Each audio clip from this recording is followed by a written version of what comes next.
Abra comigo na primeira carta aos Coríntios, capítulo 1. Já é a palavra do novo ano, hein, gente? Não sei se você sabe, mas você já está no novo ano profético. Oh, glória.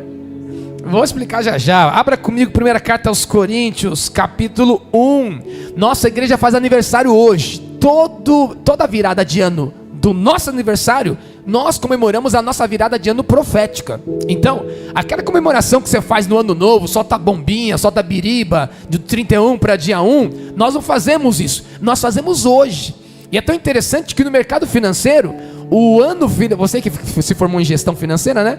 O ano financeiro começa em outubro, sabia? Eles fazem o fechamento em setembro, para eles já começou o ano financeiro.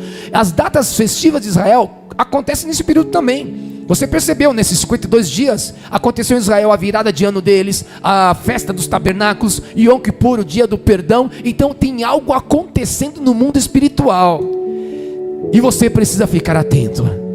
Posso ouvir um amém? Então abra comigo na primeira carta aos Coríntios, capítulo 1. Glória a Deus. Vamos ler aqui a partir do verso 26. Irmãos, pensem no que vocês eram quando foram chamados. Para aí para pensar. Fecha teu olho, vai. Paulo está falando com você, irmãos. Pense no que vocês eram quando vocês foram chamados. Meu Deus. Hein, pastora Joyce? Como que você era, hein? Melhor nem foi lembrar, né? Mas olha o que o apóstolo Paulo está falando. Pense o que você era quando você foi chamado. Como você era antes de ser chamado por Deus. Continuamos, pode abrir os olhos. Poucos eram sábios segundo os padrões humanos. Poucos eram poderosos. Poucos eram de nobre nascimento. Mas Deus escolheu o que para o mundo é loucura para envergonhar os sábios, e escolheu o que para o mundo é fraqueza para envergonhar o que é forte. Ele escolheu o que para o mundo é insignificante, desprezado, o que nada é, para reduzir a nada o que é, a fim de que ninguém se vanglorie diante dele. É, porém, por iniciativa dele que vocês estão em Cristo. Fala para o seu irmão que está do seu lado. É por causa de Deus que você está em Cristo, o qual se tornou sabedoria de Deus para nós, isto é, justiça, santidade e redenção, para que, como está escrito, quem se gloriar, glorie-se no Senhor. Vai lá para o verso 6. Verso 6 do capítulo 2. Entretanto, falamos de sabedoria entre os que já têm maturidade, mas não da sabedoria desta era, ou dos poderosos desta era, que estão sendo reduzidos a nada. Ao contrário, falamos da sabedoria de Deus, do mistério que estava oculto, o qual Deus preordenou antes do princípio das eras, para a nossa glória. Nenhum dos poderosos desta era o entendeu, pois se tivesse entendido, não teriam crucificado o Senhor da glória. Todavia, como está escrito, olho nenhum viu, ouvido nenhum ouviu, mente nenhuma imaginou o que Deus preparou para aqueles que o amam. Mas Deus o revelou a nós. Deus revelou para quem? Por quê? Por quem? Por meio do Espírito. O Espírito sonda todas as coisas, até mesmo as coisas mais profundas de Deus. Pois quem conhece os pensamentos do homem, a não ser o espírito do homem que nele está? Da mesma forma, ninguém conhece os pensamentos de Deus, a não ser o Espírito de Deus. Nós, porém, não recebemos o espírito do mundo. Posso ouvir um amém, pelo amor de Deus? Diga comigo, nós não recebemos o espírito do mundo. Preste atenção nisso, hein? Nós, porém, não recebemos o espírito do mundo, mas o espírito procedente de Deus, para que entendamos as coisas que Deus nos tem dado gratuitamente. Delas também falamos, não com palavras ensinadas pela sabedoria humana, mas com palavras ensinadas pelo Espírito, interpretando verdades espirituais para os que são espirituais. Quem não tem o Espírito não aceita as coisas que vêm do Espírito de Deus, pois lhes são loucura, e não é capaz de entendê-las, porque elas são discernidas espiritualmente. Mas quem é espiritual discerne todas as coisas, e ele mesmo por ninguém é discernido. Pois, coloca esse versículo na tela, já coloca a Bíblia na cadeira. Deixa a Bíblia na cadeira, por gentileza. Nós vamos ler todo mundo junto este verso, o último verso, que é o verso 16 deste texto, desta noite, deste novo ano profético. 1, 2, 3. Pois quem conheceu a mente do Senhor, para que possa instruí-lo? Diga bem forte: nós, porém... Mais uma vez, nós, porém... Esse lado, meu lado esquerdo, vamos ver que é o lado mais forte. Meu lado esquerdo, 1, 2, 3. Nós, porém... Vamos ver meu lado direito, não decepcione. 1, 2, 3. Nós, porém... Melhorou, hein? Tá bem melhor. Para não ficar chato para vocês, todo mundo junto. 1, 2, 3. Nós, porém... Pode aplaudir ao Senhor bem forte, que esta palavra já está entrando no teu espírito, em nome de Jesus. Glória a Deus. Assente-se no seu lugar, queridos. Tivemos aqui 3 dias maravilhosos, 3 dias onde nós participamos, temos participado desta conferência, e esta conferência tem marcado as nossas vidas. Na sexta-feira ministrou aqui pastor Rogério, uma galera de São Bernardo esteve aqui, de outras igrejas da região. No sábado, ontem, o pastor Paulo, o apóstolo Paulo, esteve ministrando uma palavra também de Deus para as nossas vidas. Eu quero saber quem foi abençoado nesses 2 dias, diga amém. E espero que hoje não seja diferente, que nós estamos selando hoje 52 dias proféticos de propósito, 3 dias de celebração, e iniciando também, através deste tempo, deste aniversário, nós estamos iniciando um novo ano profético em nome de Jesus. Glória a Deus. Amados, eu quero aqui compartilhar esta palavra, mas antes de iniciar, eu quero que você pense comigo. As coisas da natureza, elas são transformadas, né? Elas não desaparecem. Olha, vou dar um exemplo para vocês. Eu estudei 1 ano e meio de química. Eu não sei se sabia disso, né? Mas eu estudei 1 ano e meio de química. E algumas coisas lá daquele ensino me marcou bastante. Porque eu entendi que as coisas não desaparecem, são transformadas. Não sei se tem alguém aqui que gosta de química. Alguém gosta de química aqui? Pelo menos uma pessoa. Meu Deus, gente, vamos gostar de algumas coisas que são interessantes, tá? E aí, e algumas coisas nós fazemos até cientificamente, só que a gente não sabe que há uma explicação científica para isso, né? Há uma explicação para tudo. Por exemplo, olha só, como os elementos, eles se conectam. Ou seja, as coisas não desaparecem, né? As coisas ou se transferem ou se transformam. Quando cai um copo de água no chão na sua casa, né? Você corre para pegar um pano e você joga aquele pano na água. Quando você tira o pano, a água desapareceu do chão. Ela desapareceu? Claro que não. Ela foi transferida de um espaço para o outro. Do espaço dos espaços vazios do tecido. O tecido está compartilhando quase com o mesmo espaço que a água. Então, ela não apenas desapareceu, ela foi transferida para os espaços vazios do tecido, transformando o tecido seco em um tecido molhado. Estou falando de transferência e transformação. Eu disse transferência e assim nós como homens, a humanidade segue, nós seguimos transformando as coisas, né? É o sal que você coloca na água para fazer o arroz. É a água que você coloca no cimento em pó para fazer uma massa e depois ele endurecer e ser formado uma parede, não é? É o fogo que você coloca no ferro para deformá-lo e transformá-lo num outro módulo. É o oxigênio que você coloca no alumínio e o alumínio oxigenado nunca mais vai ser enferrujado, porque na verdade aquele portão de alumínio, meu portão de alumínio não enferruja. Não, ele já é enferrujado. Porque aquele elemento já está oxidado. Então nós como homens vamos transformando as coisas. Mas por que eu estou dizendo isso? Porque a vida cristã também trabalha com isso, com transferência e transformação. Nossa vida também é assim, uma transformação constante, progressiva e cheia de resultado quando permitimos que haja uma transferência das verdades e do poder do Evangelho para a nossa mente. Olha só. Quando nós permitimos que as verdades do Evangelho sejam transferidas para a nossa mente, começa a acontecer em nós uma transformação. O Senhor vai transformar nossas mentes hoje, nesse período, neste tempo profético, em nome de Jesus. e vai transformar para melhor. Pensamentos que você nunca teve passará a ter. Estratégias que você nunca teve na sua vida, você vai começar a receber revelação.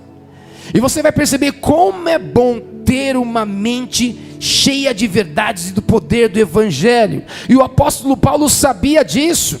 Por quê? Porque ele queria que os coríntios, na verdade, não apenas os coríntios, ele queria que a igreja de Deus tivesse essa consciência. Coloca aqui na tela, por favor. Primeira carta aos Coríntios. Já estamos na carta, né? Coloca o capítulo 1, verso 2 aqui na tela. Quando os apóstolos escreviam suas cartas, eles se apresentavam e falavam para quem que era esta carta. E no verso 2 do capítulo 1, está dizendo para quem foi direcionada esta carta. Vamos lá. Capítulo 1, verso 2. A igreja de Deus. Ele não estava escrevendo exatamente para os coríntios, mais do que isso. Ele estava escrevendo para quem? Para a igreja de Deus, que estava em Coríntios. Então, ele desejava que a igreja tivesse esta consciência. Quem que é a igreja do Senhor aqui? Levanta a mão. Então esta carta é para você. A igreja de Deus que está em Santo André. A igreja de Deus que está no Baeta Neves. A igreja de Deus que está em Diadema. A igreja de Deus que está em São Bernardo. Eu escrevo para vocês. O meu desejo é que vocês realmente conheçam a mente do Senhor. E esta palavra foi dirigida para a igreja de Deus. E aqui há um detalhe muito importante que nós temos que nos atentar. Você sabe qual foi a única vez que Jesus falou e estreou a palavra igreja? Foi conversando com os discípulos. Porque ele pegou um termo, igreja era eclesia, era um termo grego. E na época de Jesus, qual que era o império que dominava? Quem sabe? O Império Romano. Ou seja, a Grécia já tinha sido destituída. Antes do Império Romano dominar, a Grécia que dominava. E a Grécia desenvolveu muito na área de conhecimento. Tanto é que muitos pensamentos gregos nós usamos até hoje. A sociedade ocidental praticamente pegou toda a estrutura do pensamento grego para estabelecer os 3 poderes, por exemplo. E a palavra eclesia foi adotada da cultura grega, e o Império Romano, na época que Jesus estava, ainda usava este termo. Se você não lembra, eu vou te lembrar, né? A palavra eclesia significa o quê? Chamados para... É isso. A palavra eclesia significa chamados para fora. Então, um grupo saía na vizinhança e gritando para todo mundo: venham para fora, venham para fora. O que eles diziam? Eclesia, eclesia, eclesia. Se fosse traduzindo dizer de hoje, igreja, igreja, igreja. Pessoal lá dentro de casa fazendo bolo, fazendo pão, fazendo as coisas. Opa, estão chamando a gente. Largava tudo que estava fazendo e saíam. Só que quando esta convocação era feita, apenas os cidadãos livres tinham direito de responder esse chamado, e aqueles que tinham voz e voto. Então, aquelas pessoas que tinham direito a falar e a votar e eram livres e não escravos, poderiam atender ao chamado da eclesia. Vai pegando essa visão, hein? Por que Jesus usou essa palavra?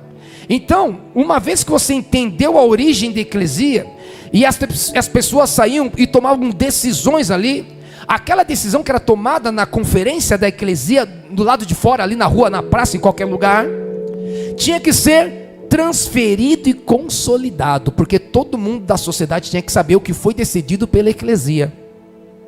Então, quando Jesus, lá em Mateus capítulo 17, é isso mesmo? Deixa eu ver. Eu falei Mateus 16, perdão. Lá em Mateus 16, Jesus perguntou assim para os seus discípulos: o que o povo está dizendo que eu sou? Ele faz ali uma pesquisa, né? Uma pesquisa de campo. Qual foi a resposta dos discípulos a respeito da opinião das pessoas? Eles levaram o que para Jesus? O povo tem falado que você é um profeta. Profeta Jeremias, profeta Elias, até mesmo João Batista que ressuscitou. Aí Jesus, estou com problema de comunicação. Quer dizer que as pessoas acham que eu sou um profeta? É isso que tem dito. Aí Jesus pensa assim: deixa eu ver a opinião ou podemos tentar saber o que está na mente daqueles que estão comigo, do meu lado, lado a lado, vendo milagre, recebendo ministração, comendo junto comigo, dormindo junto comigo. Aí ele pergunta para os seus discípulos: e vocês? O que vocês dizem que eu sou? Quem que se levantou para responder? Coloca aí o verso 18 de Mateus 16. Quem respondeu foi Pedro. E o que Pedro respondeu? Um antes, por favor, querido. Simão Pedro respondeu: tu és o Cristo, o Filho do Deus vivo. Quando ele falou tu és o Cristo, o que ele falou na língua dele? Messias, Messiah, Yeshua, Mashiach. Tu és o Mashiach. E Messias tinha um significado poderoso. Alguém que era ungido com propósito para uma missão divina, que viria para libertar o povo de Israel, não apenas das suas mazelas espirituais. Inclusive a expectativa do povo é que o Cristo Messias iria libertá-los da opressão de Roma. Então Pedro lhe respondeu: tu és o Cristo, Filho do Deus vivo. Não foi opinião, foi revelação. E aí Jesus falou: que bom, agora eu posso falar para vocês. Resposta de Cristo, diante da resposta de Pedro. Vamos lá na sequência. Aí Jesus respondeu: bem-aventurado é você, Simão, filho de Jonas, porque isso não foi revelado a você por carne ou sangue, mas por meu Pai que está no céu. O povo tem uma opinião, a multidão tem uma opinião, mas quem anda comigo tem revelação. Quem anda com Jesus tem revelação. Você vai receber revelação neste tempo. Amém? Glória a Deus. E aí que Jesus falou: eu digo que tu és Petros. Ele falou no grego Petros, né? Que é pedra, ou uma pequena pedra. E sobre esta Petra, então ele fala Petro e Petra, diferente. Petra é uma rocha sólida, Petros é uma pedrinha. Tu és Pedro, e sobre esta pedra que você falou, esta rocha que saiu da sua boca, esta pronúncia, edificarei a minha eclesia. A partir de agora eu estou pegando este termo, que era um termo político, que era um termo de governo, que era um termo usado pelo reino, pelo governo romano, que foi usado pela Grécia. Acabou, agora todo mundo vai conhecer esse termo como meu, porque as pessoas vão sair para fora, não para responder um chamado governamental desta terra, mas para responder um chamado do governo do céu. Então agora sim, a igreja, a palavra quando saiu da boca de Jesus não foi um sentido de uma instituição religiosa, que todo mundo, eu vou edificar a igreja, um lugar que vai ficar todo mundo sentado com, aleluia, aleluia, glória, glória. Não, foi uma visão governamental, uma visão de pessoas que tomariam decisões para mudar rumos e histórias, para transformar destinos de pessoas, famílias, de territórios e nações. Então quando você ouvir falar que você é igreja, saiba que não foi a visão de uma igreja de 4 paredes, com uma porta bonitinha para você entrar. Não, foi dito para que você saia e tome decisão que vai mudar a história deste mundo, e vai mudar a história da tua vida também. Posso ouvir um amém?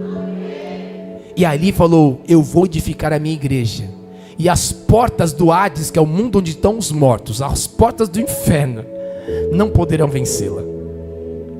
Jesus nunca falou que a igreja teria porta, mas falou que o inferno tem porta. E o inferno está preocupado quando a igreja entende que a igreja é a igreja. Porque nós que vamos até o Hades, falou: quem está morto aí dentro? Vamos arrebentar essa porta agora. Sai todos os mortos, vem para a vida. Sai todos os mortos, vem para Jesus. Espírito dos mortos, sai agora. Espírito de morte, sai agora. E ouça a voz do Senhor. Vale de ossos secos, ouvi a voz do Senhor e revivei. Então está na hora de você manifestar a vida da igreja. Se for para você ir até o inferno, não tenha medo, porque é o inferno que tem que ter medo de você. A eclesia, sim, é um organismo poderoso. Jesus usou esta palavra porque ele foi ungido pelo Senhor, e como rei consagrado, reconhecido, ele agora convoca o seu povo de qualquer lugar para ser o seu braço governamental, a eclesia, para trazer o seu reino para a terra. Já falamos isso durante um ano inteiro. Só que nós vamos continuar com um pensamento diferente. Essa igreja precisava pensar como seu rei. Por quê? Uma vez que a eclesia era feita, eclesia, igreja, venham para fora. Qual a decisão que nós vamos tomar? Essa? Está de acordo? Vamos levar para o rei. O rei trouxe para a gente essa ideia. Então nós vamos agora pulverizar, multiplicar, consolidar esta ideia. Ou seja, aquilo que está na mente do rei tem que estar na nossa mente também. Aquilo que está na mente do Messias enviado tem que estar na mente da eclesia, da igreja. Aquilo que está na mente do Pai tem que estar na mente do Filho. E se tem Filho de Deus aqui nesta noite, você vai começar a pensar como Jesus pensou. Amém? Isso vai começar a mudar tudo. Glória a Deus. Era necessário então uma transferência de poder e sabedoria para quem nunca teve isso. Vai ter, você vai ver que vai casar com o texto que nós lemos. Porque quando nós aceitamos uma transferência de poder e sabedoria, nós que somos integrantes da eclesia, passamos a ser transformados para cumprir a missão do nosso rei, sem ruído na comunicação, sem interferência. Você tem a mente de Cristo e Ele vai transferir os pensamentos dele para você. Glória a Deus, sabedoria e poder. Então, qual que é o desafio da igreja de hoje? Porque quando eu falo igreja, obviamente eu penso, você pensa, todos nós pensamos no coletivo, né? Igreja é o coletivo, eclesia é o coletivo. Mas antes de nós realizarmos coletivamente, precisamos compreender que há algo que tem que acontecer individualmente. Há algo que precisa acontecer em cada um. Sabe o que? Uma mudança de mente pessoal. Já estou profetizando.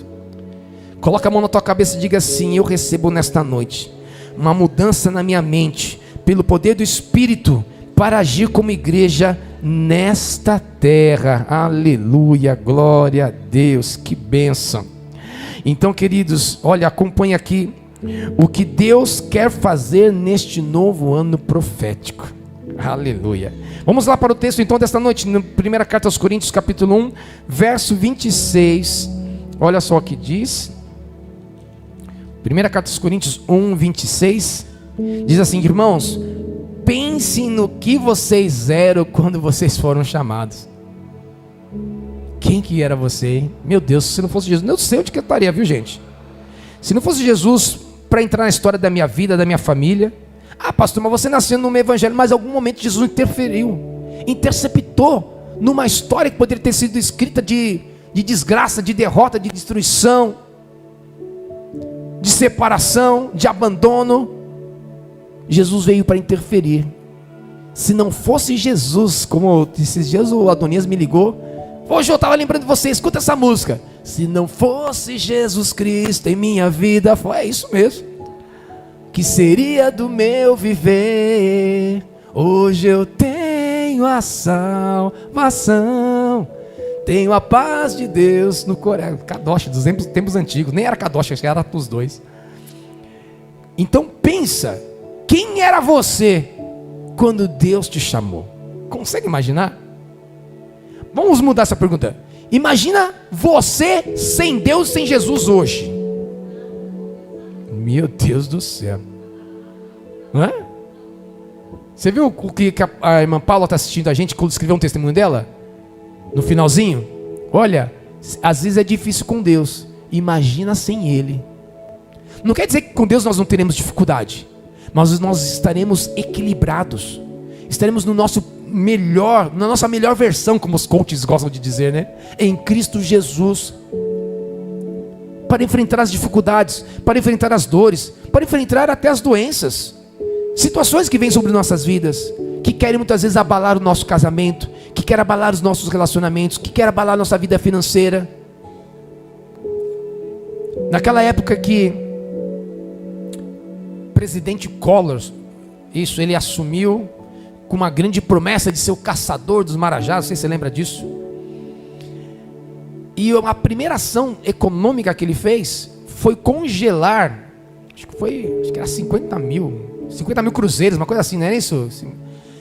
Tem gente que não sabia que era rico, A partir de agora eu vou congelar. Quem tiver 50 mil, acima de 50 mil, vai ser tudo, como se diz? Confiscado. Foi confiscado o dinheiro do povo. Teve gente que ficou doente, tinha investimento, se matou naquela época, porque não estava no seu melhor em Cristo Jesus. Ou seja, o problema veio para todos, mas quem estava em Deus, teve esperança no amanhã.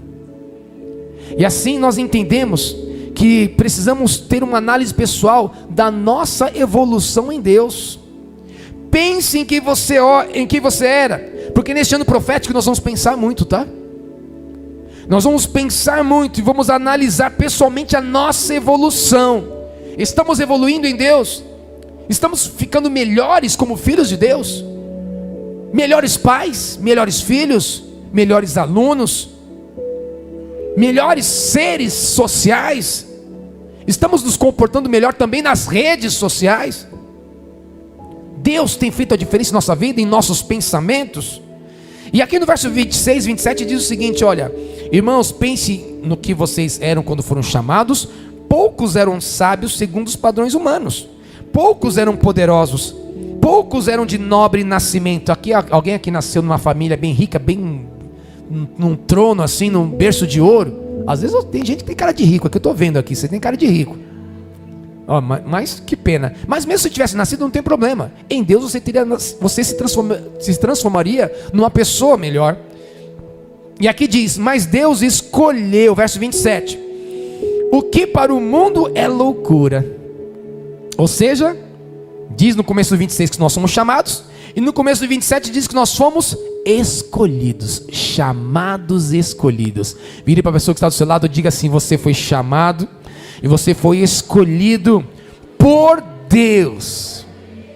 Que bênção. Não foi o sistema que te escolheu, viu? Não foi o gerente que te escolheu. Não foi o sistema deste mundo, porque diz aqui, ó, ele escolheu o que para o mundo era insignificante. Ele escolheu o que para o mundo era loucura. Ele escolheu o que para o mundo era fraqueza. Ou seja, o mundo até nos rejeitou, mas Deus nos escolheu, e foi por amor. Não foi porque nós merecemos algo, não foi por causa dos nossos padrões, não foi por causa da nossa inteligência. Ele nos escolheu porque Ele nos ama. E isso nos deu uma grande vantagem na história da nossa vida.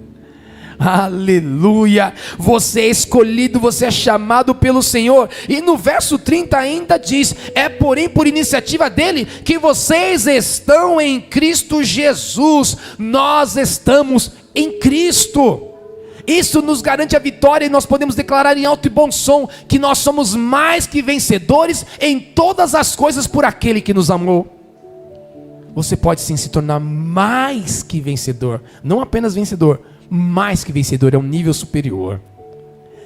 Esta palavra é para que a gente comece a se adequar àquilo que o Senhor quer fazer neste tempo, neste novo ano profético. Por quê? Porque vem marcando aqui com justiça, santidade e redenção. Olha aí que está escrito aí na sua Bíblia. Coloca aqui na tela, por favor, o verso 30. E eu quero alguém que tenha aí uma boa locução aí. Pode ler e falar bem alto aí este versículo. Quem vai ler para a gente? Verso 30 em alto e bom som. No gogó, sem microfone, hein? Quem vai? Alguém? Vai. Vai, Juan, pode ir. Lê bem alto.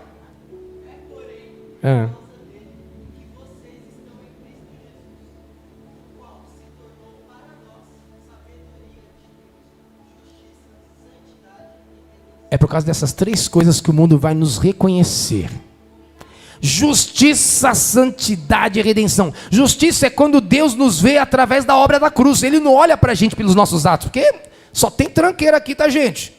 Vamos falar a verdade. Mas quando Ele olha para a gente, Deus olha o que? A obra da cruz. Ele vê primeiro o sangue de Jesus, ele vê o sacrifício do Filho dele, e pode então entender que nós somos justificados em Cristo. Isto é justiça. E o que é santidade? É o processo que nós somos separados então para Deus. O mundo precisa ver que nós somos separados para Deus.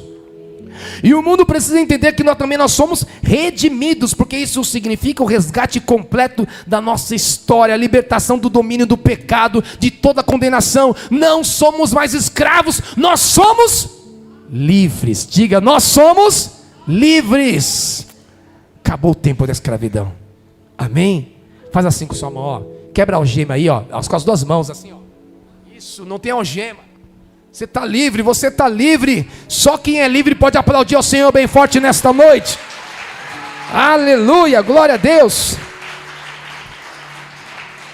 Mas queridos, presta atenção, porque a igreja de Corinto ainda estava num processo de ruptura com o seu tempo. Era muita confusão naquela igreja. Aquela igreja tinha uma forte, carregava uma influência do ambiente em que ele vivia. E muitas vezes nós carregamos influências do nosso ambiente. E você percebia, quando você lê a carta de Coríntios, você vai ver que tinha divisão. Ah, eu sou de Paulo, eu sou de Apolo, ah, eu sou de Pedro. Era um diz que me diz. Tinha confusão naquela igreja, tinha disputa na justiça, irmão processando outro irmão, uma confusão.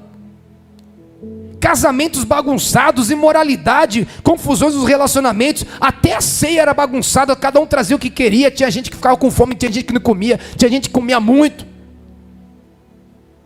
Era uma confusão. Eu sei que quem não ia passar ruim lá era achando que ia pedir para todo mundo, né? Ô, me dá um pedaço, posso comer dois? Posso comer dois? Ele ia pegar de todo mundo, se ele não levar nada, ia sair mais com a barriga grande de lá. Mas aquela igreja tinha essa confusão. Então o desafio de Paulo era levá-los a uma mudança de mentalidade. Era o desafio dele, para que aquela igreja rompesse com todo o sistema, porque a cidade de Corinto era assim, uma cidade cosmopolitana, uma cidade que tinha o templo da Afrodite. A igreja de Afrodite, acontecia prostituição no meio do culto, era o modo do culto deles. Tinham mais de 1000 prostitutas cultuando no templo de Afrodite. Era uma bagunça aquela cidade. Então, a igreja de Deus lá tinha que ser diferente. E é o mesmo desafio que o Espírito Santo tem hoje, porque nós como igreja precisamos ser diferente do mundo. Nós como igreja precisamos nos estabelecer pela cura do nosso pensamento. E não pensar como o mundo pensa, não reagir como o mundo reage. Reagir com o fígado, reagir com a alma, reagir com a carne. Nós temos que quebrar, romper com a estrutura do nosso meio que nós vivemos. Mas como então, pastor Jô? Como você faz a gente entender então nesta noite? Eu não, mas o Espírito Santo vai fazer. Como viver essa cura dos pensamentos? Olha, isso só será possível com a ajuda do Espírito Santo. Quem precisa da ajuda do Espírito Santo nessa noite? Diga amém. Eu preciso. Eu preciso também, queridos, porque aqui no capítulo 2, porque isso foi só uma introdução no capítulo 1, no capítulo 2 ele começa a se aprofundar nessa conversa, e fala lá no verso 6, entretanto, falamos de sabedoria entre os que já têm maturidade. Essa palavra é linda e maravilhosa, nós temos que tomar posse. Diga comigo essa palavra, maturidade. O Espírito Santo vai nos levar a um nível de maturidade. Precisamos andar em maturidade. Temos que abandonar a infantilidade da fé. Tem gente que está com 5 anos de crente, 10 anos de igreja, 20 anos de sei lá o que, já virou sumo sacerdote, mas é infantil em algumas atitudes ainda.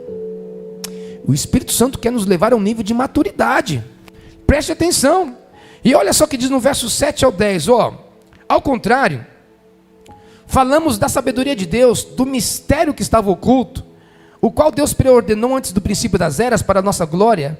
Nenhum dos poderosos desta era o entendeu, pois se tivesse entendido, não teriam crucificado o Senhor da glória. Todavia está escrito, olho nenhum viu, ouvido nenhum ouviu, mente nenhuma imaginou o que Deus preparou para aqueles que o amam. Mas Deus o revelou a nós por meio do Espírito Espírito, ou seja, com a ajuda do Espírito Santo, nós vamos viver a cura dos nossos pensamentos, sabendo que a sabedoria de Deus já foi revelada e está disponível.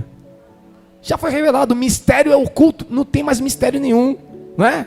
Às vezes a gente ia naquele culto de oração, né? Tá aquele fogo lá, e de repente o irmão soltava lá no meio. Ô, mistério. Eu falei, mas que mistério que é isso? Eu ficava com medo dessa voz. Porque tinha bastante culto de oração nas casas, você lembra disso, Deus? A gente orava, dobrava o joelho lá nas salas, e de repente algum irmão falava, ô, mistério. Eu falei, mas que mistério? Que mistério que tem aqui? Aqui está falando que o mistério oculto já foi revelado. Ou seja, está revelado, está aí na sua mão. Ou quem é mais moderno, está aí no seu celular. A Bíblia já está com toda a revelação. Está liberada e está disponível para cada um de nós. E eu profetizo, receba sabedoria neste tempo. Neste ano novo profético, você vai ter sabedoria do alto, revelação dos céus. E aquilo que está oculto vai ser revelado em nome de Jesus. E é por isso, queridos, que no verso 11 e 12 ele diz, pois quem conhece os pensamentos do homem, a não ser o espírito do homem que nele está. Ou seja, eu não consigo saber o teu pensamento, mas o teu espírito que está aí, sabe o que você está pensando. Eu não posso, de repente, mudar o teu pensamento, e só quem sabe o que está pensando é você mesmo. Mas tem um caminho desta cura, porque aí ele continua dizendo, da mesma forma, ninguém conhece os pensamentos de Deus, a não ser o Espírito de Deus. Ou seja, o Espírito do homem sabe o pensamento do homem, o Espírito de Deus sabe o pensamento de Deus. Então, como que eu vou fazer com o pensamento de Deus passe a habitar os pensamentos da minha cabeça? Me conectando com o Espírito de Deus. O Espírito de Deus vai transferir os pensamentos de Deus para o meu Espírito, e o meu Espírito vai mudar os meus pensamentos. E é assim que nós vamos ter vitórias constantes, porque as nossas maiores batalhas acontecem em nossa mente. Por isso que o Espírito Santo quer se conectar com o nosso espírito, para que os nossos pensamentos sejam confrontados e reelaborados. Você vai começar a pensar diferente. Eu pensava assim, se eu encontrar na rua eu mato. Aí vem o Espírito Santo, peraí, não é bem assim não. Estou até com vontade de matar. Eu vou até desviar porque eu vou pensar de outro jeito.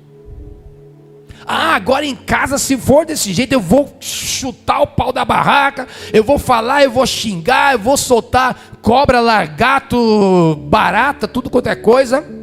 Aí vem o Espírito Santo, opa, não é assim não. Você está conectado com o Espírito de Deus? Vamos mudar esse pensamento para que a cura se estabeleça. E aí nós vamos começar a reelaborar o nosso pensamento. E olha só o verso 13 e 14, estamos caminhando para o final. Diz o seguinte, delas também falamos, não com palavras ensinadas pela sabedoria humana, mas com palavras ensinadas pelo Espírito, interpretando verdades espirituais para os que são espirituais. Quem é espiritual aqui, diga amém. Amém.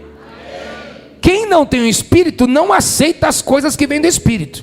Fica com sono, quer ir embora logo, fica enfadado, mas quem é do Espírito, tem o Espírito de Deus, ele interpreta verdades espirituais. Quem não tem Espírito, não aceita as coisas que vêm do Espírito de Deus, pois lhes são loucura, e não é capaz de entendê-las, porque elas são discernidas espiritualmente. Ou seja, sabe como vamos alcançar a cura dos nossos pensamentos? Interpretando e aceitando os princípios espirituais da palavra. Eu posso ser um grande estudioso desta palavra, posso ser um maior dos teólogos, ser saber mais do que Spurgeon, saber mais do que Lutero, saber mais do que Calvino, mas se eu não tiver o Espírito, eu não vou interpretar espiritualmente. Este livro é para ser interpretado espiritualmente. Você pode ser um livro histórico? Sim, você vai encontrar fatos históricos, vai encontrar fatos arqueológicos, vai encontrar muita coisa interessante na área da geografia, até ciência, astronomia, você encontra tudo na Bíblia, mas a Bíblia não foi escrita para isso. A Bíblia é cristocêntrica, foi escrita para revelar Jesus. O versículo principal da Bíblia central é João 3,16, que diz: Deus amou o mundo de tal maneira que deu seu Filho unigênito, para que todo aquele que nele crê não pereça, mas tenha vida. Então você percebe que a Bíblia é cristocêntrica, e Jesus falou no capítulo 6 de João: as palavras que vos digo são espírito e são vida. João 6:63. Depois de um duro discurso, e no fatídico versículo, coincidentemente ou não, que é 666, o único da Bíblia, João 6,66, 3 versículos depois, o que acontece? Por causa disto, muitos discípulos o abandonaram, no número do anticristo. Mas quando eu entendo que esta palavra é espiritual, eu não abandono Jesus por nada. Quem não vai abandonar Jesus por nada, levanta a mão, diga amém. Glória a Deus. Então receba a palavra espírito de vida nesta noite. E no verso 15 diz assim, queridos: mas quem é espiritual discerne todas as coisas, e ele mesmo por ninguém é discernido. Sabe por quê? Porque é tempo de nós termos mais revelação do que opinião. Diga assim: eu preciso mais de revelação do que opinião. Olha, na minha opinião, né? Sabe que eu acho engraçado? Você sabe quando vem essa frase que vem a opinião depois, né? É a frase preferida das mulheres, né? Quando você acha que acabou o assunto, tá tudo encerrado, aí elas falam: sabe que eu acho engraçado? Fala: meu Deus, agora lascou. Mas aquele texto de Mateus 16, Jesus fez aquela pesquisa de campo. O que todo mundo está falando? Quem eu sou? Um diz que você é o profeta, que você é Jeremias, outros dizem que você é Elias, até tem gente falando que você é João Batista, que ressuscitou, que reencarnou. Isso é opinião. Eu quero saber quem é que tem revelação aqui. Pedro falou: tu és o Cristo, Filho do Deus vivo. Tenha mais revelação do que opinião. Tenha mais revelação do alto do que opinião, porque aí ninguém vai discernir você, só você que vai discernir todas as coisas. Aquele que é ímpio, aquele que é carnal, aquele que é mundano, aquele que está no braço de um colo do capeta, ele vai querer te julgar, não vai conseguir, porque ele vai entender que você age espiritualmente, você age dirigido pelo Senhor, então ele não vai ter o direito de te julgar. Quem vai nos julgar é o Senhor. Amém? E aí, queridos, quais são os desafios então para este novo ano profético? Eu quero que você entenda a plenitude do seu ser neste ano. Nós vamos aprender com o Senhor que nós não somos corpo, alma e espírito. Na nossa plenitude, nós somos espírito, alma e corpo, e esta ordem muda tudo. Sou corpo, está doendo meu corpo. Sou alma, aquela pastora vai falar aquela besteira de novo, vai te mandar eu tomar vergonha na cara. Está na alma. Aí volta para o corpo. Está doendo meu corpo, está doendo meu pé, está doendo minha unha encravada. Sou espírito em primeiro lugar. Aí vem a revelação: seja exortado, aprenda. Preciso tomar vergonha na cara sim, isso é de Deus. Aí vai para sua mente uma palavra, uma exortação, um desafio novo. Aí você começa a mudar o seu pensamento. Peraí, então é verdade. João Batista, ele falava, dava cada lapada no povo: raça de víbora, arrependei-vos. Então, está na hora de eu me transformar e reelaborar meus pensamentos. Eu vou me levantar, não vou aceitar essa condição. Aí o corpo reage, o corpo levanta, o corpo se move. Aí você abandona o ostracismo, abandona a preguiça, abandona a dor, abandona a doença. E às vezes até doente mesmo você vai, porque você sabe que você vai ser curado no meio do caminho. Jesus falou para aqueles leprosos: vá no meio do caminho, se apresente ao sacerdote. No meio do caminho eles foram curados. Já pessoas falam: não, eu sou leproso, se eu andar meu pé vai cair. Meu filho, ouve a palavra de Jesus e vai andando assim mesmo.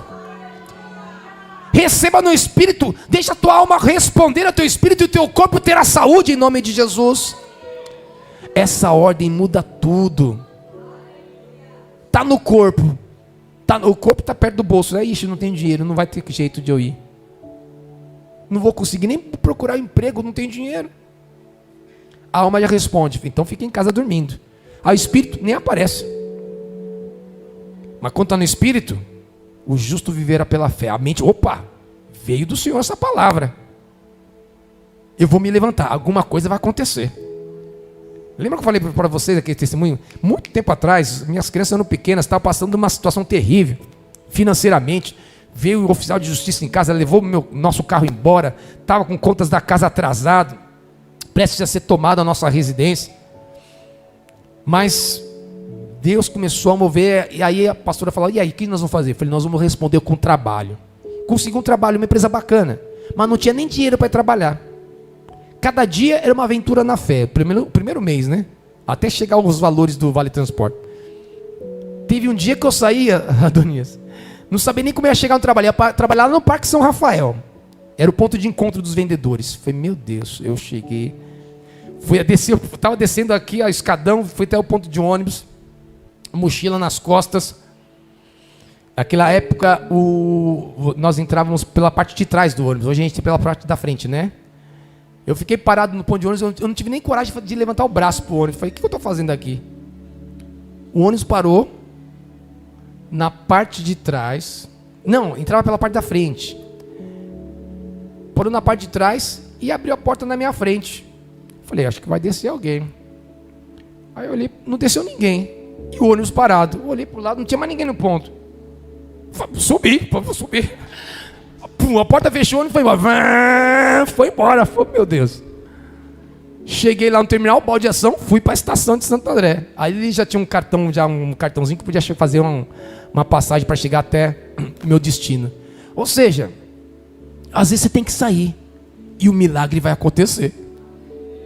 Você sabe, só para encurtar a história, eu vendi tanto naquele mês, e tinha 2 segmentos na empresa, um que só atendia condomínios, que sempre ganhava todos os prêmios, e o pessoal que ia de porta em porta, que era difícil alcançar a quantidade de vendas que o pessoal do condomínio fazia, que toda vez que eles faziam uma reunião, eles faziam de lavada várias vendas. Eu fui o primeiro vendedor a receber premiação e batendo de porta em porta. Foi daquele mês, no mês seguinte, que eu dei um dos meus maiores dízimos da minha vida, que eu fiz questão de entregar na mão do meu líder espiritual. Está aqui, ó. Está quebrado toda a miséria na minha vida em nome de Jesus. E eu compartilho esta unção sobre a tua vida, para nós andarmos pela fé, e toda a miséria está sendo quebrada nesta noite em nome de Jesus. Então, queridos, nós vamos confrontar os nossos pensamentos neste ano. Com quem? Com o pensamento do pastor João? Não, com os pensamentos de Deus. Você vai colocar na balança, já que está conectado com o Espírito de Deus. Vou confrontar o meu pensamento com o pensamento de Deus. Neste ano você vai reorganizar o teu futuro. Como? Libertando-se das amarras e das marcas do passado, que querem insistir em limitar a sua mente. Acabou toda a limitação. Você vai até reorganizar a tua história, o teu futuro e o teu amanhã. E como igreja de Deus, ainda neste ano, você é corpo de Cristo, e Cristo é a sua cabeça. Ou seja, se Cristo é a nossa cabeça, isso nos dá o direito de pensar diferente, de romper com as trevas e de romper aquilo que tem sido imposto pela religiosidade, pela cultura familiar. Ah, todo mundo da minha casa sempre foi assim. Agora você não é mais todo mundo, não, você é filho de Deus. Ah, na minha casa todo mundo morria antes dos 30, você vai viver até os 100. Vai romper. Amém? Porque nós temos Cristo como nossa cabeça.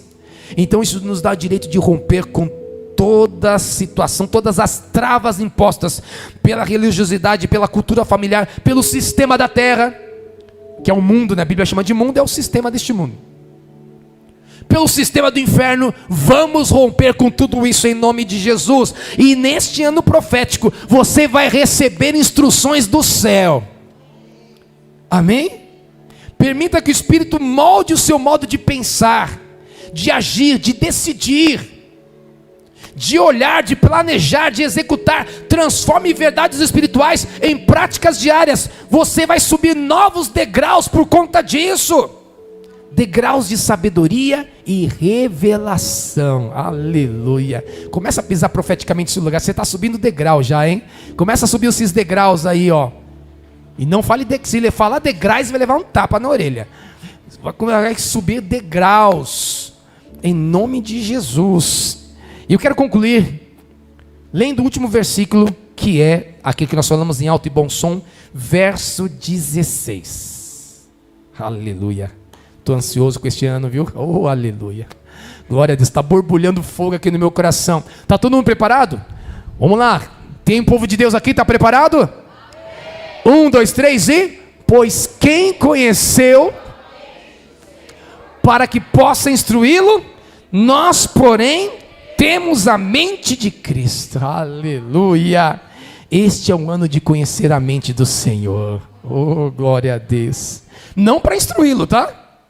Nós não vamos conhecer para instruí-lo, mas para sermos instruídos por Ele.